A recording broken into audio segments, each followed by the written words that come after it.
Hey, good evening, everyone. Today is March 4th, 2025. It is a Tuesday. It was my day off today. So, yeah, I got a good amount done, actually. Like, a lot more than I honestly expected to get done. I woke up today feeling like garbage. Like, hot garbage. But just, like, sick, right? Like, just didn't feel that great. But actually, like, mentally, I felt pretty good. So I woke up at 10:30, got to sleep in. It was actually really nice. My back was sore. I was like, oh, dude, just so relaxed. And I remember getting up out of bed and just being like, oh, like I feel like a person now. And I'm like walking around like yep, this is what humans feel like. And it was actually pretty fun. But I got up and played a couple hours of Kingdom Come Deliverance. Like 10:30 to like 12:30. I wrote 12:25. I don't know why I was so specific. And then I listened to a video about from Gary's Economics. If you don't know him, he was a stock trader for Citibank, and he talks a lot about wealth inequality and how the economy like actually works. And it's really interesting stuff. So I listened to that, and then I organized all the clothes. So these are all Anna's clothes. Mine are all put away from the clean part from the clean pile. And then I think I went to the bathroom or something real quick, and then like sat on my phone for a little bit, and then came upstairs, and I was like, man, I should check in on my boy Josue, dude. Just haven't heard from him forever. And so I literally just sat there and just called him. Like, just sat at my other desk and just gave him a call. He was at work and he was like, hey, man, good to hear from you, yada, yada. We talked real briefly. He has a different job now. He works at the Rena Center. And then we talked pretty briefly. And he was like, hey, man, yeah, probably 8 minutes or something like that. We had a good little conversation. There was something else we talked about, but I don't really remember what it was. And then he was like, "Hey man, I gotta go. I'll call you later. I get off at like 6:30. Could you call me around 7?" I was like, "Sure, dude." So set an alarm for like 7:02. I was like, "Yeah, I'll call him later." Right.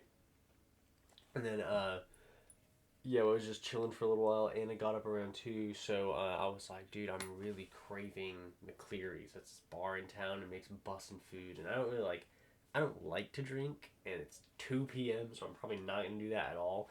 But we also need to run to Albertsons and get like a thing of medicine. We were gonna check for a mask, I think. So we went and did that while we were waiting for our food. It's like right across the street, and dude, that food was so good. But I had a training at 3, and friggin' the food took longer than I expected. So I got home at like 3:04. I was like, gotta go get my food ready, right? So I like set up, put everything on. I was like, okay, we're good. And it was a nice training. They went around and talked about everyone's like struggles in the business, and some people were struggling with like I don't like hearing no's. I don't like I don't. It's hard for me to talk to people because I'm so used to the Zoom calls. Like I don't like going out and talking to people, or like it's really easy for me to network, or it's really hard for me to like sell to my family or like my friends and things. Like if I know the person, it's hard for me to put out like the personal and go business, right? Because if you don't know the person, it's really easy for you to just be like, yeah, man, let's business, and it's really hard if you like if it's your mom or something to be business because it's your mom, dude. And I totally get it. My struggle was like it's really hard for me to like jump into something when I don't know the content. So I want to like know all the things so I can like be an expert on all the things, right? And that is a slower journey than someone who learns it in the field because I want to be able to tell people things, and when they ask a question, I want to be able to like I don't want to have to thread the line between what I do know and what I think I know and tell them what I think I know and be wrong because that just like it sucks so much. Like that's so much hard. That's hard, dude. And so the training was actually really good. I got a lot out of it. And then after that, Anna and I went and watched some Vampire Diaries. Ballin' show, dude. What does that say? Oh, my mom got home after that, so I went and bothered her for a little while. We talked about a couple different daily thoughts that I've been like brewing up, and she was like, "You're gonna talk about these on your video logs, right?" And I'm like, "Yes, I am." And then her eagles, the Friends of Bear Valley Eagles, hatched 2 chicks. So we were like watching them get fed, and we were like, "Dude, nature, this is crazy." It was really really fun. It's just good to see my mom, dude. And then Corey got an Oculus Quest 3, so I played some VR, and then probably like a half an hour of it, and then my alarm went off, and it was like, bam, bam, and I was like, oh, I need to call Sway. So I called him back, dude, and we had a great conversation. It was probably like 45 minutes. I think it was almost like exactly 45 minutes of just good conversation. How he's been, what's life been like, how he feels about life, like everything, dude. He was like asking about business. I was asking about Yelena. He was asking about all this kind of stuff, like how we feel about the world. I was talking about little, like, I know I'm in this video log. I'll have mentioned it in a previous video log, but it's current. It's gonna be future for me. Uh, I talked about Gen Z and social apprehension. So like our generation and the struggle with like not reaching out to people just because you don't have to, and there's just no like urgency in it. And so we were talking about that. And he was like, "Man, you've really thought about a lot of this." And I was like, "Dude, I think about this all the time because like this is so prevalent to the issues that we're dealing with today, and like seeing how they'll form the issues of tomorrow." Right, and it's like he didn't know that I was planning on running for president. So when I told him about it, he was just like, "Dude, that is the coolest thing." He was like, "Dude, honestly, you've always been really level headed. You've always been like really really positive, bro. You've always been like a really good like moral guy. Like I think you got it, dude." And I was like, "Dude, I hope so, dude, because if it's not me, like, who else are we getting, bro? And it's not like, if I can't guarantee the quality of leadership, I don't, and you don't have years and years of desire and like want to do it. Like you're not going to want to do it. Like we've had poor leaders for years, like years. Like, not in America. America has had middle of the road leaders. I would say Obama was an above average leader. He was very human. I wasn't really present beforehand, but the speeches were all right. I think were okay. I would have preferred Bernie Sanders, but whatever. But like looking at Justin Trudeau, looking at some of the things going on in the European countries, like just I obviously get clips, so it's like something bad happens, you make a clip out of it, right? You don't see the good sides. So just based on my preconcept, my conceptions based on the bad, I'm sitting here going, these are very like middle of the road leaders, like they don't want it, like they don't want it, and that's something that I was really impressed about by Zelensky. Is he seems like a guy who wants his country to do good, like he wants it, dude. He's a leader, he's there with them, like he's not sitting on the back of the cart whipping the ox, dude. He's sitting there with the yokel around his neck, pushing as hard as he can. Like he's a leader, and if you don't want that, it's really really hard. So Josue and I just had really really good conversations, and he was like really supportive, and I was just like, bro, my man, bro, my man. And I was like, dude, really reach out anytime. Like if you ever want to chat, bro. Like he talked about how he had some stuff going on. I'm like, dude, we all have stuff going on, and we were talking about how just like it's hard to forgive yourself, and it really really is. Like I can be pretty hard on myself, and I've gotten so much better at it since doing these video logs, because it's really easy for me to literally track the days that I have good and bad days, or good and bad weeks. Like you guys know, I skipped 2 weeks of video logs, and I have to forgive myself for that, because it's just 2 weeks. At the end of the day, it's just 2 weeks. Like there's more after that that's going to be so much more important and endearing and world changing and life changing. If I got stuck on those 2 weeks, I would never see success, right? So I have to move on from that, and I have to figure out what to do in the future and not get stuck in the past. And it is not easy. It is so much easier said than done to just forgive yourself. And we talked about God and like religion, and it's like, yeah, dude, it's easy to pray to God for forgiveness. It's not easy to forgive yourself. Like it is, that is not an easy task. But it was actually a really really good conversation. It was really nice, and yeah, I hope we get to hang out sometime and we get to like see him and just talk one on one as adults and just be humans. Then after that, I played some VR. Corey has a sword fight game on it, and dude, I just cook in that game. Like I love sword fighting. It is so fun. It's one of the reasons I love Kingdom Come Deliverance 2. Is I just love like the sword fighting, bro. Like just sword fighting is so fun. And then came upstairs. Anna was watching Invincible, so I chilled with her for a little while. And then I went to the bathroom. And then I came upstairs. And then was like, I need to make a video log, so that's what I'm gonna do. And yeah, while I was on the toilet, I was there was a guy today, literally March 4th, 2025. You could probably look it up. His name is Al Green. Donald Trump was giving some whatever speech. I don't even know what it was. He was just talking, bro. He was just yapping. Like it was nothing.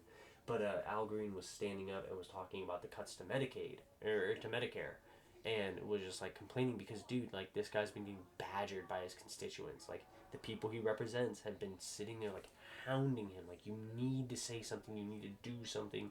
You can't let him cut our Medicare. You can't let him fire veterans. You can't let him do this. And so he starts trying to do something about it. And he ends up getting kicked out. And the video I clicked on was some WBA whatever news at 8 whatever, I don't even know. And they all got weird abbreviations. And it's just him talking basically. And I go to the comments and it's a whole bunch of Trump people, whatever.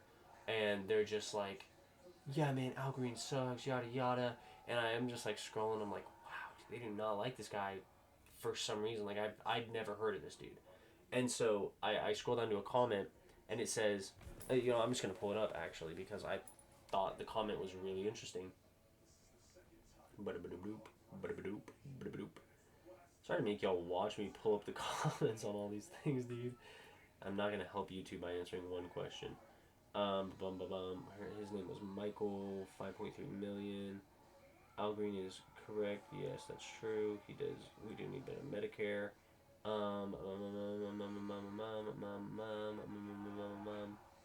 Gosh, it was so close to the top, was it not? I can't really search comments. Are multimillionaires?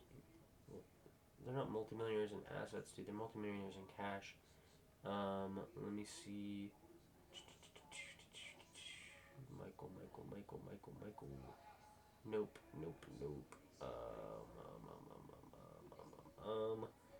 Gosh, dude, where is this? It's just all these people talking about he's not cutting Medicaid. I'm like, bro, it's in Project 2025, dude. He's doing it. He wants it. I'm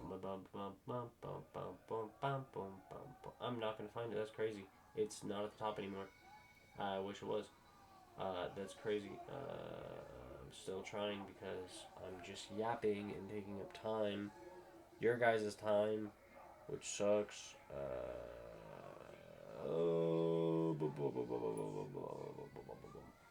Because I know like what it said in essence. I just don't like get it wrong basically. And then I had a great response to it. No. Whatever. It doesn't really matter. Basically, this dude named Michael had commented, and he basically said, "How are you worth $5.3 million with on 175K salary? The reason he's against cutting Medicaid isn't because they're actually cutting Medicaid. He wants to continue doing his insider trading and his waste, fraud, and abuse. We need to do a deep dive on how you have your money." And I was just like reading it, and I was like, $5.3 million is not that much, dude. Like that's not a ton of money. Like I know I'm 21 and I'm making under 50 grand a year, but I'm sitting here going, that's not a ton of money. Like that's not a boatload of money. That's not like Nancy Pelosi rich, right? Like that's not a lot. And so I do a quick Google search of Al Green. He was a justice of the peace in Harris County, Texas, from 19 I gotta get the dates right. 1977 to 2004. 27 years of service as Justice of the Peace. So a full career. He was 30 in 1977. So he was born in 1947. He's 77 today. So I'm sitting there going, this dude thinks 77-year-olds don't have $5.3 million. And like a lot of them don't. But like that's a like I was literally sitting here, I'm like, okay, Justice of the Peace, what is the average salary for that in Harris County, Texas? Average salary is 100 grand, or a little under 100 grand. And so I literally just pulled up the compound interest calculator. I was like, okay, cool. So I'm like, okay, yeah, no starting amount, $400 a month. What's the average rate of return for the main portfolio in the last 40 years? And it was 11.6. So I'm like, dude, if you were literally just throwing money in your Roth IRA, $400 a month, right? Like that's what it is. So I run the numbers. In the 27 years he'd serve, just putting $400 a month away, which is 5% or less than 5% of his pre-tax income and about 8.5% of his post-tax income. So you're looking at saving less than 10% of your income, which is great. Like you could do that and be a millionaire. He could do that and be a millionaire. So he's obviously doing that. And so I'm like, he's saving less than 10% of his post-tax income a month, and then just investing it for 27 years. He's got a little over $750,000. So I'm like, okay, let's say he retires at 57. Like he obviously went into a political career. He was in 2004. He must have been 57. So we're seeing 20 years after that, right? So I'm like, he obviously went into a political career. He probably spent a little money. Let's just put it in there and then same rate of return, right? Obviously, there was crashes in 2008 and then huge ups in the years after, the tens and to present day. So I literally just left it there. Same exact amount, maybe even a little less because I didn't want to enter like the full amount. 20 years, which brings us to today, 11.6%. $6.8 million. I'm sitting there. I literally like left all the math on this comment. Basically told him like, dude, he's saving. If he saved less than 10% of his income, at the projected rate of return for the last 4 decades, which he's lived through, because he was 30 years old, probably conscious, in a great career, living in a very comfortable Harris County, Texas, because Texas has always had very cheap living historically. I'm sure it's crazy today, especially in the city centers. But um like he could make a very sizable savings account. It is completely reasonable for a 77-year-old who lived a full career to have $5.3 million, because he's getting to be the age in the next 20 years at least he'll need assisted living. Like he'll need to start shelling out 7, 8, 9, 10 grand a month for a senior living facility. He needs $5.3 million. Like it was just really interesting that they specifically targeted Al Green, who's worth $5.3 million at the age of 77, and were like, he's the issue. He's obviously an inside trader.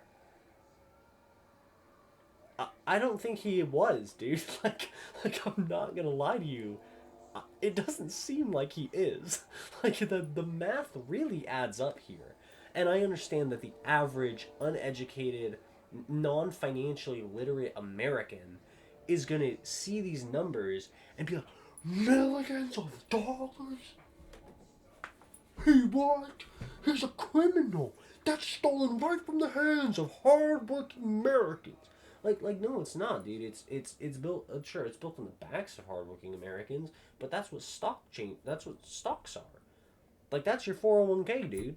Like that's your Roth IRA.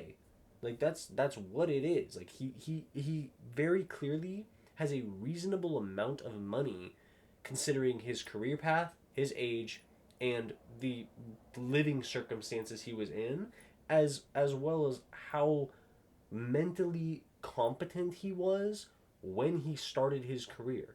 Like even if he waited a few years before investing, he wouldn't have lost that much money. Like he'd still be well into his millions, right? And I obviously didn't do like super in depth research. Like he could own a ton of locations in the Bahamas or something. Like he could have major assets elsewhere, but in America, he's only worth $5.3 million at age 77. Like that's not a ton.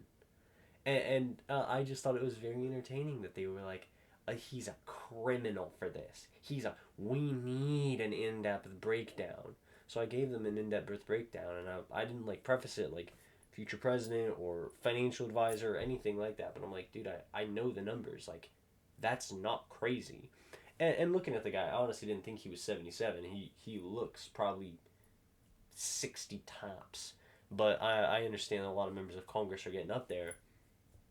Yeah, I thought that was very interesting that these are the type of people who think insider trading is just millions.